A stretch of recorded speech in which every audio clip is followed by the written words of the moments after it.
വേദങ്ങളും ഉപനിഷത്തുകളും രാമായണവും മഹാഭാരതവും ഒക്കെ രചിച്ച ഒരു കാലഘട്ടത്തെക്കുറിച്ചാണ് ഇന്നത്തെ വീഡിയോയിലൂടെ നമ്മൾ സംവദിക്കാൻ പോകുന്നത്. ഇതിനുവേണ്ടി ഞാൻ ഉപയോഗിച്ചിരിക്കുന്നത് നിരവധി പ്രബന്ധങ്ങളാണ്. ഗൂഗിൾ സ്കോളറിൻ്റെ സഹായത്താൽ ലഭ്യമായിട്ടുള്ള പ്രബന്ധങ്ങളാണ്.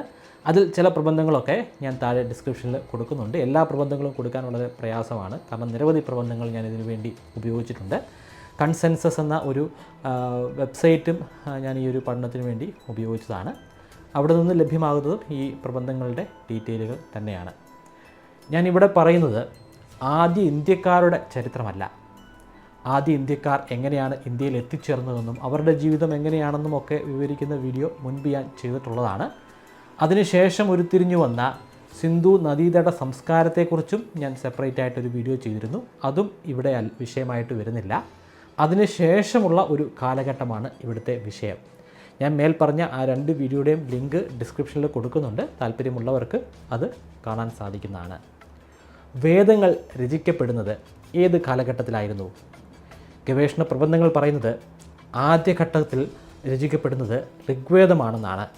1500 BC മുതൽ 1000 BC വരെയുള്ള കാലഘട്ടത്തിലാണ് ഇത് രചിക്കപ്പെടുന്നത്. BC എന്ന് പറയുമ്പോൾ എന്താണെന്ന് എല്ലാവർക്കും ഒരു ധാരണയുണ്ട്. പക്ഷേ മനസ്സിലാക്കാൻ സാധിക്കാത്തവർക്ക് വേണ്ടി ഞാൻ ചെറിയ രീതിയിലുള്ള ഒരു വിശദീകരണം തരാം. തുടർന്നുള്ള വീഡിയോയുടെ ഭാഗങ്ങളിൽ അത് ഉപകാരപ്പെടുന്നതാണ്. BC വർഷങ്ങൾ പറയുന്നതിനൊരു പ്രത്യേകതയുണ്ട്. 1000 BC കഴിഞ്ഞാലുള്ള അടുത്ത വർഷം എന്ന് പറയുന്നത് 1001 BC അല്ല, അത് 999 BC ആണ്. അങ്ങനെ കുറഞ്ഞു വരുന്നതാണ് ഈ BC വർഷങ്ങൾ. അതായത് BC 5, 4, 3, 2, 1 കഴിഞ്ഞാൽ പിന്നെ വരുന്നത് AD 1 ഇനി നമുക്ക് ഋഗ്വേദത്തിൻ്റെ കാലഘട്ടത്തിലേക്ക് പോകാം.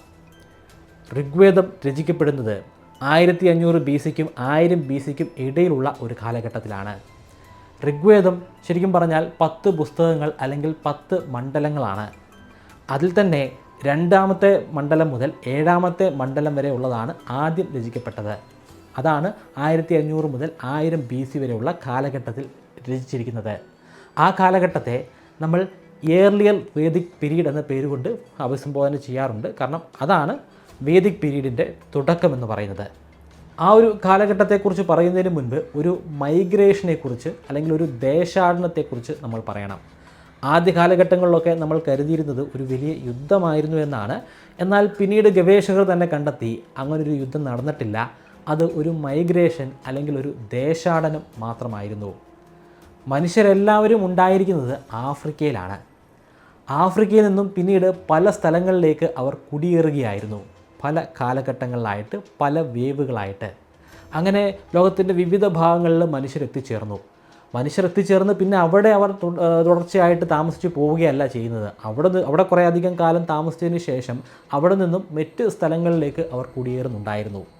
അങ്ങനെ ഒരു പ്രത്യേക കാലഘട്ടത്തിൽ നമ്മുടെ കിഴക്കൻ യൂറോപ്പ് അല്ലെങ്കിൽ മധ്യ ഏഷ്യ എന്ന് പറയുന്ന ഒരു ഭൂഭാഗം, രണ്ട് സ്ഥലങ്ങളാണെങ്കിൽ പോലും നമുക്ക് ആ 2 സ്ഥലങ്ങളെയും ഇവിടെ എടുക്കാൻ സാധിക്കും. കാരണം ചില പഠനങ്ങൾ പറയുന്നത് കിഴക്കൻ യൂറോപ്പ് എന്നാണ്, എന്നാൽ ചില പഠനങ്ങൾ പറയുന്നത് മധ്യ ഏഷ്യ എന്ന രീതിയിലാണ്. രണ്ടും ശരിയാകാനുള്ള ഒരു സാധ്യതയുമുണ്ട്. കാരണം മധ്യ ഏഷ്യയും പൂർവ്വ ഏഷ്യയും കിഴക്കൻ യൂറോപ്പും ഒക്കെ ഏതാണ്ട് ഒരുപോലെ കൂടിച്ചേരുന്ന ഒരു ഭൂഭാഗമാണ്. ആദ്യ കാലഘട്ടത്തിലെ മനുഷ്യന് യൂറോപ്പെന്നോ ഏഷ്യ എന്നോ ഒന്നുമില്ല.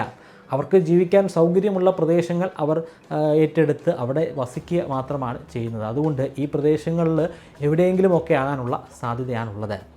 പറഞ്ഞു വരുന്നത് നമ്മൾ ഈ കാലഘട്ടത്തിൽ പറയുന്ന ആര്യന്മാരുടെ വരവിനെക്കുറിച്ചാണ്. ആര്യൻ എന്ന ഒരു പദം പിന്നീട് നമ്മൾ അവർക്ക് ചാർത്തി കൊടുത്തതാണെങ്കിൽ പോലും അങ്ങനെ ഒരു കൂട്ടം ആളുകൾ ഉണ്ടായിരുന്നു. അവർ മറ്റുള്ള മനുഷ്യരിൽ നിന്നും ഒരുപാട് വ്യത്യസ്തരായിട്ടുള്ള മനുഷ്യരാണെന്നോ അല്ലെങ്കിൽ അവരുടെ ജെനറ്റിക്സ് വ്യത്യസ്തമാണെന്നോ എന്നൊന്നുമല്ല പറയുന്നത്.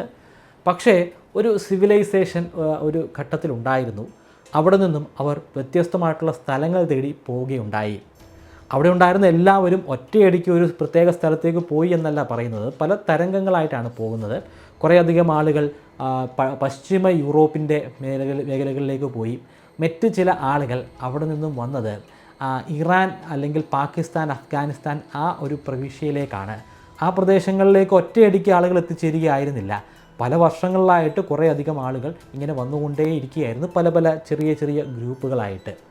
അങ്ങനെ ഗ്രൂപ്പുകളായിട്ട് വന്ന് അവർ ഇറാൻ, അഫ്ഗാനിസ്ഥാൻ, പാകിസ്ഥാൻ തുടങ്ങിയ മേഖലകളിൽ കഴിയുന്ന കാലഘട്ടത്തിൽ രചിക്കപ്പെട്ടിട്ടുള്ളതാണ് ഋഗ്വേദം. എന്തുകൊണ്ടാണ് അത് അങ്ങനെ നമുക്ക് പറയാൻ സാധിക്കുന്നതെന്ന് വിശദമായി തെളിവുകളുടെ അടിസ്ഥാനത്തിൽ മുൻപൊരു വീഡിയോയിൽ ഞാൻ ചെയ്തിട്ടുള്ളതാണ്. ആ വീഡിയോയുടെ ലിങ്കിൻ്റെ കാര്യമാണ് ഞാൻ മുമ്പ് പരാമർശിച്ചത്. അത് എടുത്തൊന്ന് കാണുക. അത് ഞാൻ വീണ്ടും പറഞ്ഞാൽ എൻ്റെ വീഡിയോസ് സ്ഥിരം കാണുന്ന ആളുകൾക്ക് അതൊരു ആവർത്തന വിരസതയായി മാറുന്നതാണ്. അതായത് നമുക്ക് തെളിവുകളുണ്ട്. ആ പ്രദേശങ്ങളിൽ വെച്ചാണ് ഈ ഋഗ്വേദം രചിക്കപ്പെടുന്നത്.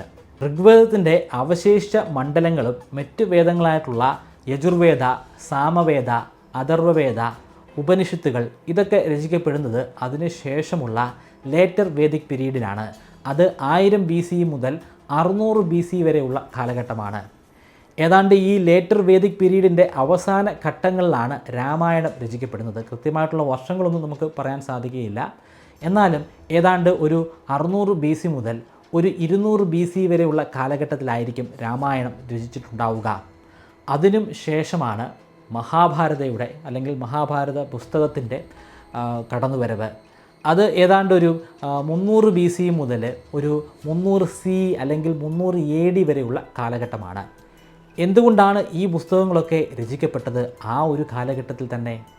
അതിനെക്കുറിച്ച് നമുക്ക് ഈ വീഡിയോയിൽ തന്നെ പരാമർശിക്കാം. ഇവിടെ നിന്നും നമുക്കതിൻ്റെ ഉത്തരം കിട്ടുന്നതാണ്. അതിനു പുറമെ ഒരു കാര്യം നമ്മൾ പ്രത്യേകമായിട്ട് ശ്രദ്ധിക്കണം. പലരും പറയുന്ന ഒരു കാര്യമാണ് ആദ്യമായി രചിക്കപ്പെട്ടിട്ടുള്ള പുസ്തകം അത് ഋഗ്വേദയാണെന്നാണ്. എന്നാൽ അത് പൂർണ്ണമായിട്ടും ശരിയല്ല.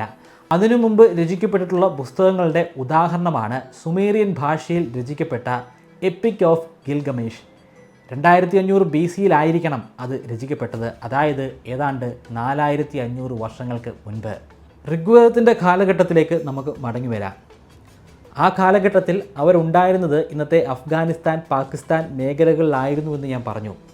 ആ കാലഘട്ടത്തിലെ ആ പ്രദേശത്തെ അവർ ഋഗ്വേദത്തിൽ അഭിസംബോധന ചെയ്തിരിക്കുന്നത് സപ്ത സിന്ധു എന്ന പേരിലാണ്. സിന്ധുവും 7 നദികളും. അതിൽ വരുന്നത് സിന്ധുവും സിന്ധു നദിയുടെ 5 കൈവഴികളും അതിനു പുറമെ സരസ്വതി എന്ന നദിയുമാണ്. സരസ്വതി നദി ഈ ഒരു കാലഘട്ടത്തിലില്ല.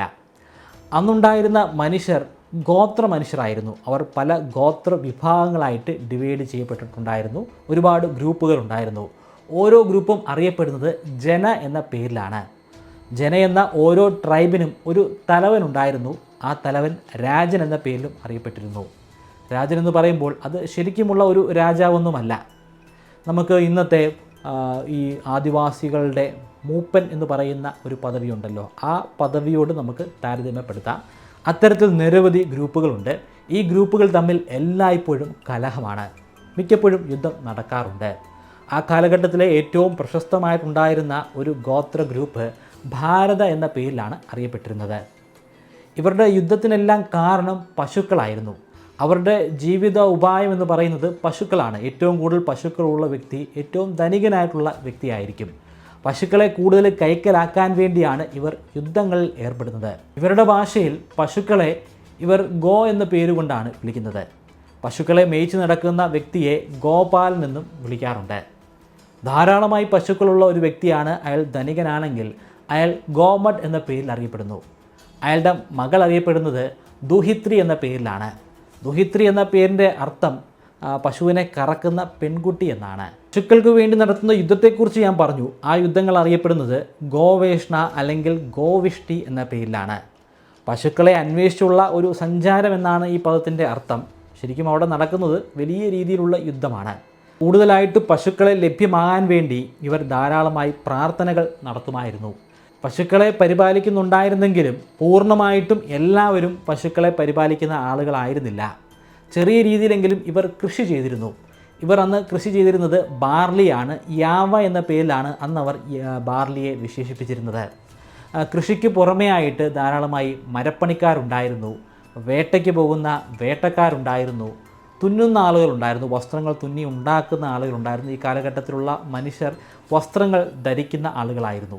ഈ കാലഘട്ടത്തിൽ നാണയമൊന്നും ഇവർ ഉപയോഗിച്ചിരുന്നില്ല. ബാർട്ടർ സിസ്റ്റമാണ് ഫോളോ ചെയ്തിരുന്നത്.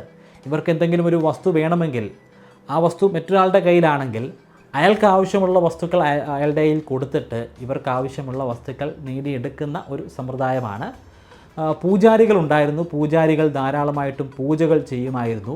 ആ കാലഘട്ടത്തിൽ വൈദ്യശാസ്ത്രമൊന്നുമില്ല. എന്തെങ്കിലും ഒരു അസുഖം ഉണ്ടായിക്കഴിഞ്ഞാൽ പൂജ ചെയ്യുകയാണ് പതിവ്. എന്ത് പ്രശ്നമുണ്ടായാലും അതിൻ്റെ പ്രതിവിധിയായിട്ട് പൂജകൾ ചെയ്യും. ആ പൂജ നടത്തുന്ന പൂജാരിക്ക് വലിയ പാരിതോഷികമാണ് ഇവർ കൊടുക്കുന്നത്. പൂജാരികൾ സാധാരണ വസ്തുക്കളൊന്നും അവർ മേടിക്കുകയില്ല.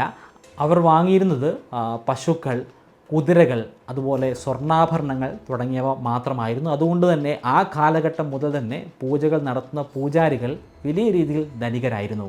ആ കാലഘട്ടത്തിൽ നടന്നിരുന്ന വലിയ യുദ്ധങ്ങളെക്കുറിച്ച് ഞാൻ പറഞ്ഞിരുന്നല്ലോ.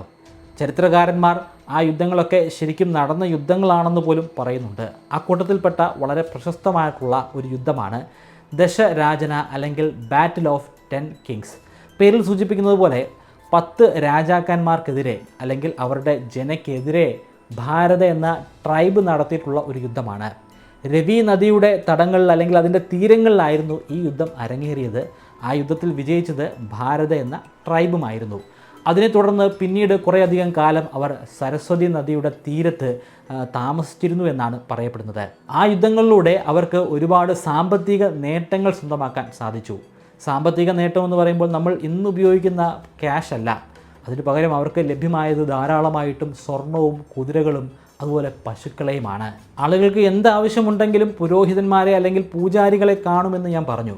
ഏറ്റവും കൂടുതൽ ധനമുള്ള ആളുകളായിരിക്കുമല്ലോ പൂജാരികളെ ഏറ്റവും കൂടുതലായിട്ട് കാണുക. നമ്മുടെ ഈ കാലഘട്ടത്തിലും ഏറ്റവും കൂടുതൽ ക്യാഷുള്ള ആളായിരിക്കും ഏറ്റവും മികച്ച ആശുപത്രികളിൽ ചികിത്സ തേടി പോകുന്നത്. അല്ലാത്ത ആളുകൾ സർക്കാർ ആശുപത്രികളിലായിരിക്കും അഭയം തേടുക. അതുപോലെ തന്നെ ആ കാലഘട്ടത്തിലും വലിയ രീതിയിലുള്ള പുരോഹിതന്മാരുണ്ടായിരുന്നു.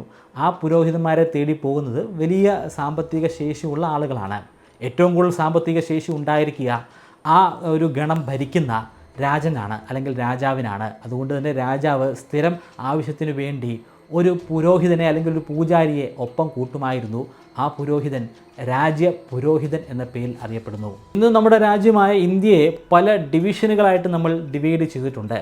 ഇന്ത്യ എന്ന് പറയുന്ന ഒരു വലിയ രാജ്യം, ആ രാജ്യത്ത് കുറേയധികം സംസ്ഥാനങ്ങൾ, ഓരോ സംസ്ഥാനങ്ങളിലും നിരവധി ജില്ലകൾ, ആ ജില്ലകൾക്കുള്ളിൽ പഞ്ചായത്തുകൾ, മുനിസിപ്പാലിറ്റികൾ, കോർപ്പറേഷനുകൾ.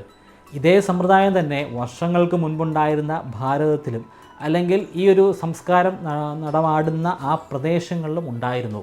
ഇതുപോലെ തന്നെ ആ കാലഘട്ടത്തിലും ഒരുപാട് ഡിവിഷനുകൾ ഉണ്ടായിരുന്നു. ആ പ്രദേശം മൊത്തത്തിൽ അവർ വിശേഷിപ്പിക്കുന്നത് വിസ് എന്ന പേരിലാണ്. വിഷയപതിയായിരിക്കും അത് കൺട്രോൾ ചെയ്യുന്നത്. ആ വിസിനെ പല ഗ്രാമങ്ങളായിട്ട് ഡിവൈഡ് ചെയ്യുന്നുണ്ട്. ഓരോ ഗ്രാമങ്ങളുടെയും തലവൻ ഗ്രാമിണിയാണ്. ഗ്രാമങ്ങൾക്കുള്ളിൽ തന്നെ ഗ്രഹങ്ങളുണ്ട്. ആ ഗ്രഹങ്ങളെ ഭരിക്കുന്ന വ്യക്തികൾ ഗ്രഹപതി എന്ന പേരിലും അറിയപ്പെടുന്നു. റോമൻ സാമ്രാജ്യത്തിൻ്റെ ഭരണരീതിയോട് വളരെ സാമ്യമുണ്ടായിരുന്നു ഈ കാലഘട്ടത്തിലെ ഭരണരീതിക്ക്. രാജാവ് തുടർഭരണം കൊടുക്കുന്നത് അദ്ദേഹത്തിൻ്റെ മകനോ കൊച്ചുമകനോ ഒന്നും ആയിരുന്നില്ല, ഇലക്ഷനിലൂടെയാണ്. അതെ, ആ കാലഘട്ടത്തിൽ ഡെമോക്രസി ഉണ്ടായിരുന്നു. അന്ന് പ്രധാനമായിട്ടും 3 കൗൺസിലുകളാണ് ഉണ്ടായിരുന്നത്. റോമൻ സാമ്രാജ്യത്തിൽ ഉള്ളതുപോലെ തന്നെ റോമൻ ചരിത്രത്തെക്കുറിച്ച് വിവരിക്കുന്ന വീഡിയോ സീരീസിൽ ഞാൻ അതിനെക്കുറിച്ച് പറഞ്ഞിരുന്നതാണ്. അടുത്ത റോമൻ ചക്രവർത്തി ആരാകണമെന്ന് തീരുമാനിക്കുന്നത് അവിടുത്തെ കൗൺസിലായിട്ടുള്ള സെനറ്റാണ്. സെനറ്റും മിലിറ്ററിയും പ്രൊട്ടേറിയൻ ഗാർഡും ഒക്കെ അതിൽ വലിയ രീതിയിലുള്ള സ്വാധീനം ചെലുത്തുന്ന വലിയ ശക്തികൾ തന്നെയായിരുന്നു. അതുപോലെ തന്നെ ഈ കാലഘട്ടത്തിൽ ഋഗ്വേദത്തിൻ്റെ കാലഘട്ടത്തിലും അവിടെ കൗൺസിലുകൾ ഉണ്ടായിരുന്നു. പ്രധാനമായിട്ടും 3 രീതിയിലുള്ള കൗൺസിലുകളാണ് ഉണ്ടായിരുന്നത്. അതിൽ ഏറ്റവും ഉന്നതിയിലുണ്ടായിരുന്ന കൗൺസിൽ സഭ എന്ന പേരിലാണ് അറിയപ്പെടുന്നത്. സഭ രാജനുമായിട്ട് അല്ലെങ്കിൽ രാജാവുമായിട്ട് അടുത്ത് ഇടപഴകുന്ന ഒരു കൂട്ടായ്മയാണ്. ഇന്നത്തെ നമ്മുടെ പ്രധാനമന്ത്രിയുടെ കീഴിലുള്ള ക്യാബിനറ്റ് മിനിസ്റ്റർമാരെ നമുക്ക് ഉദാഹരണമായിട്ട് എടുക്കാം. അതിന് താഴെയായിട്ട് സമിതി എന്ന് പറയുന്ന ഒരു വിഭാഗമുണ്ട്. സമിതി ഇന്നത്തെ നമുക്ക് MP-മാരുമായിട്ട് താരതമ്യപ്പെടുത്താം. അതായത് ഈ മിനിസ്റ്റർമാരുടെ തൊട്ട് താഴെ വരുന്ന കുറച്ചുകൂടെ വലിയൊരു ഗ്രൂപ്പാണ് സമിതി. അതിനും താഴെയായിട്ട് വരുന്നതാണ് വിധാത്ത എന്ന് പറയുന്നത്. വിധാത്ത എന്ന് പറയുന്നത് ഇന്ത്യയിലെ മൊത്തം ജനങ്ങളെ നമുക്ക് എടുക്കാം. മൊത്തം ജനങ്ങൾക്ക് സ്വാധീനമുണ്ടായിരുന്ന അല്ലെങ്കിൽ മൊത്തം ജനങ്ങളും മെമ്പേഴ്സ് ആയിരുന്ന ഒരു കൗൺസിലാണ്. പക്ഷേ ഇവിടെ ഭരണപരമായിട്ടുള്ള തീരുമാനങ്ങളൊന്നും ആയിരുന്നില്ല എടുത്തിരുന്നത്. പ്രധാനമായിട്ടും അവരുടെ വിശ്വാസങ്ങളായിട്ടും ആചാരങ്ങളുമായിട്ടും ബന്ധപ്പെട്ടിട്ടുള്ള കാര്യങ്ങളാണ് ഈ 3ാമത്തെ കൗൺസിൽ തീരുമാനിച്ചിരുന്നത്. ചാതുർവർണ്ണ്യം ഈ ഒരു കാലഘട്ടത്തിലില്ല. അതായത് ജാതി വ്യവസ്ഥ ഈ ഒരു കാലഘട്ടത്തിൽ ഉണ്ടായിട്ടില്ല. ആർക്കും എന്ത് തൊഴിലും എടുക്കാം. അവർക്ക് താല്പര്യമുള്ള തൊഴിലുകൾ സ്വീകരിക്കാൻ സാധിക്കുന്നതാണ്. സ്ത്രീകൾക്ക് പോലും വലിയ പ്രാതിനിധ്യം ആ കാലഘട്ടത്തിലുണ്ട്. ബ്രാഹ്മണനുണ്ട്, പൂജ ചെയ്യുന്ന ആളുകൾ ബ്രാഹ്മണൻ എന്ന പേരിൽ തന്നെ അറിയപ്പെടുന്നുണ്ട്. യുദ്ധത്തിലേർപ്പെടുന്ന ആൾ ക്ഷത്രിയൻ എന്ന പേരിലും അറിയപ്പെടുന്നുണ്ട്. പക്ഷേ ക്ഷത്രിയൻ്റെ മകൻ ക്ഷത്രിയനാകുന്നില്ല, ബ്രാഹ്മണൻ്റെ മകൻ ബ്രാഹ്മണനാകുന്നില്ല, രാജാവിൻ്റെ മകൻ അടുത്ത രാജാവായിട്ട് മാറുന്നില്ല. രാജാവിനെ തിരഞ്ഞെടുക്കുന്നത് ഇലക്ഷനിലൂടെയാണെങ്കിൽ മറ്റ് ജോലികൾ അവരുടെ വിദ്യാഭ്യാസം അനുസരിച്ച് അവർക്ക് കിട്ടിയിട്ടുള്ള അറിവിൻ്റെ അടിസ്ഥാനത്തിലായിരിക്കും ലഭ്യമാകുന്നത്. അവർക്ക് വേണമെങ്കിൽ പൂജയും മറ്റു കാര്യങ്ങളും ഒക്കെ പഠിച്ച് പൂജാരിയായിട്ട് മാറാം. ഏറ്റവും മികച്ച രീതിയിൽ പൂജകൾ ചെയ്യുന്ന ആൾക്ക്, അല്ലെങ്കിൽ ഏറ്റവും കൂടുതൽ ശ്ലോകങ്ങളും മറ്റും കാണാതെ മനഃപ്പാഠമാക്കാൻ സാധിക്കുന്ന വ്യക്തിക്ക് കൂടുതലായിട്ട് തൊഴിൽ ലഭ്യമാകുമായിരുന്നു.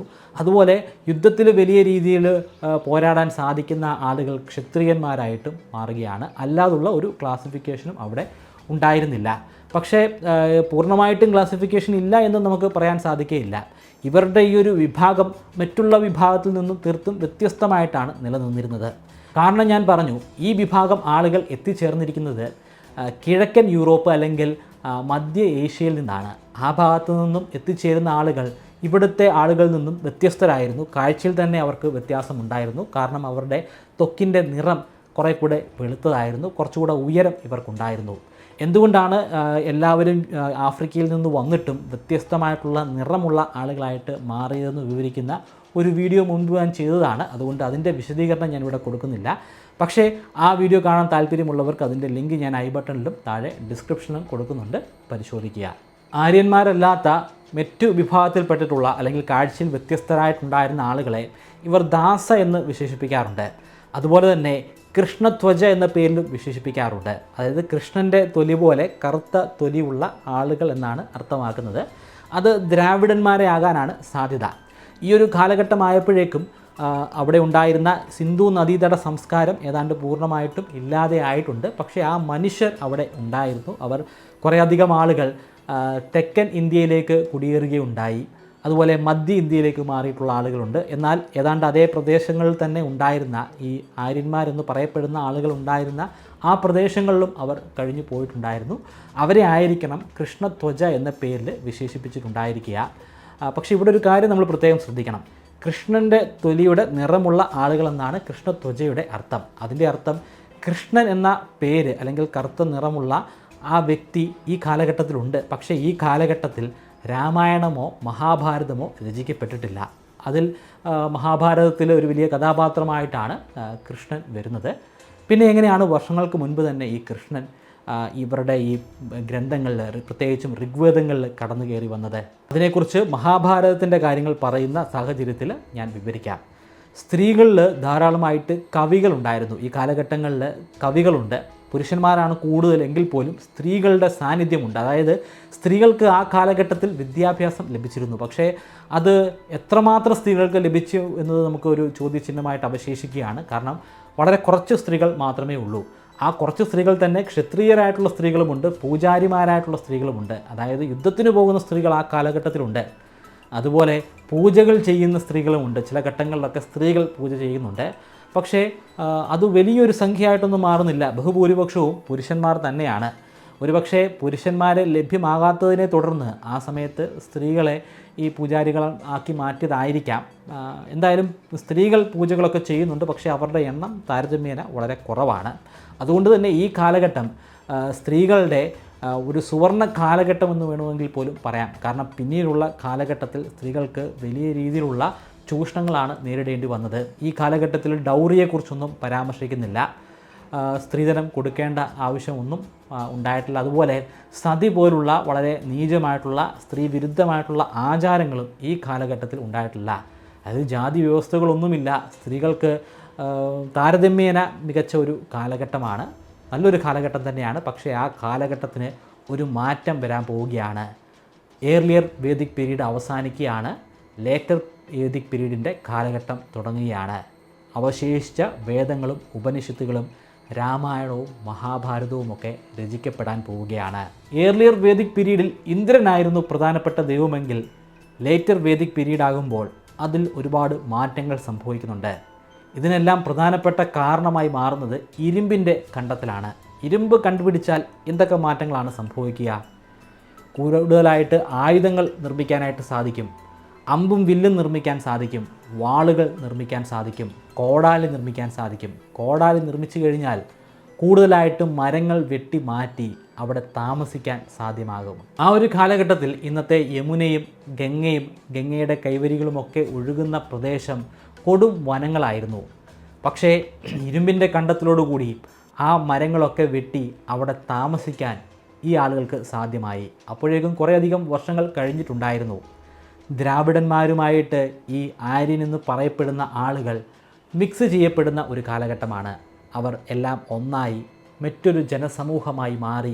അവർ മരങ്ങൾ വെട്ടിമാറ്റി ഈ ഗംഗയുടെയും യമുനയുടെയും ഒക്കെ തീരങ്ങളിൽ താമസിക്കാൻ തുടങ്ങി. എന്തിനായിരിക്കും അവർ ആ നദിയുടെ തീരങ്ങളിൽ താമസിക്കുന്നത്? അതിന് ഒന്ന് രണ്ട് കാരണങ്ങളുണ്ട്. ജലത്തിൻ്റെ ലഭ്യത, ധാരാളമായിട്ട് ജലം ലഭ്യമാണ്. ജലം ജീവൻ്റെ അടിസ്ഥാനപരമായിട്ടുള്ള ഒരു കാര്യമാണ്. അതിനു പുറമെ ഗോക്കളെ പരിപാലിച്ച് നിന്നിരുന്ന അവരുടെ ജോലിയിലും മാറ്റങ്ങൾ സംഭവിച്ചു. അവർ കൃഷി ചെയ്യാൻ തുടങ്ങി, ധാരാളമായി കൃഷി ചെയ്യാൻ തുടങ്ങി. കൃഷി ചെയ്യണമെങ്കിൽ തീർച്ചയായിട്ടും നദിയുടെ തീരങ്ങളിൽ തന്നെ അവർക്ക് താമസിക്കേണ്ടതായിട്ടുണ്ട്. വലിയ രീതിയിലുള്ള കലപ്പകൾ അവർ നിർമ്മിക്കുന്നു. ആ കലപ്പകൾ ഉപയോഗിച്ചിട്ട് പാടങ്ങൾ അവർ ഉണ്ടാക്കിയെടുക്കുകയാണ്.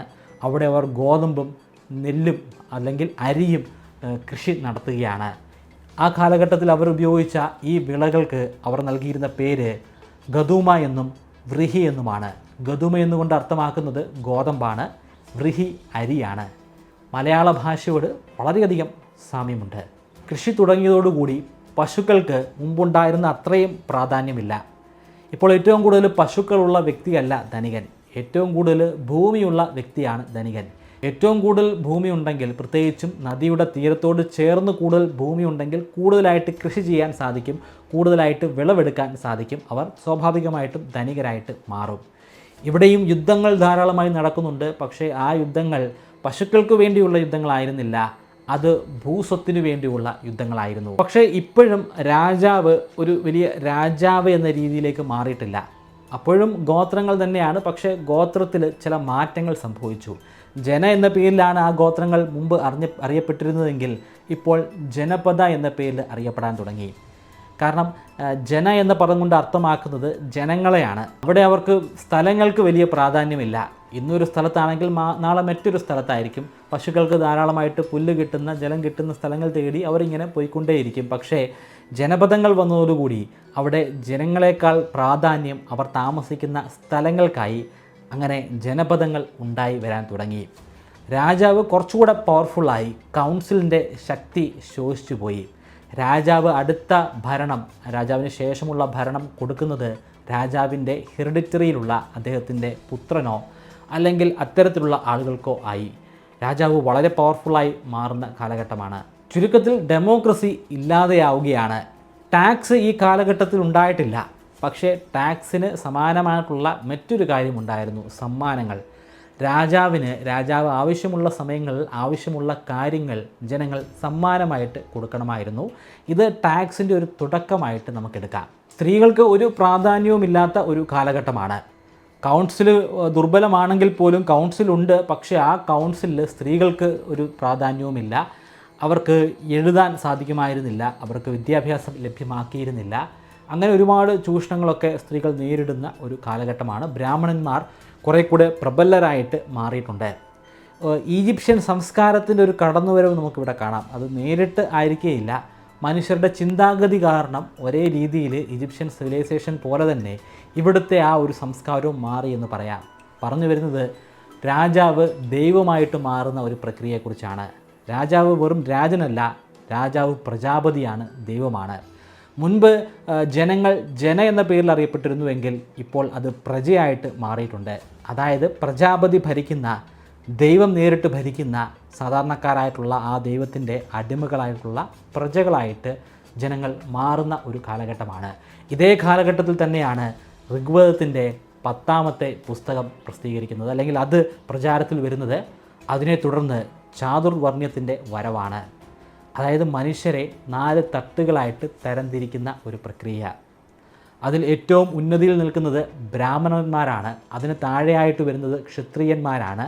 രാജന്യ എന്ന പേരിലാണ് ക്ഷത്രിയന്മാർ ആ കാലഘട്ടത്തിൽ അറിയപ്പെടുന്നത്. അതിന് താഴെയായിട്ട് വൈശ്യരുണ്ട്. അതിൻ്റെയും താഴെയായിട്ടാണ് ശൂദ്രർ വരുന്നത്. ഈ ഒരു മണ്ഡലം അനുസരിച്ച് ആദിമ പുരുഷൻ്റെ വായിൽ നിന്ന് ജനിച്ച ആളാണ് ബ്രാഹ്മണൻ. ആ ആദിമ മനുഷ്യൻ്റെ തന്നെ തോളിൽ നിന്ന് ജനിച്ച ആളാണ് രാജന്യ അല്ലെങ്കിൽ രാജാവാകുന്ന ക്ഷത്രിയൻ.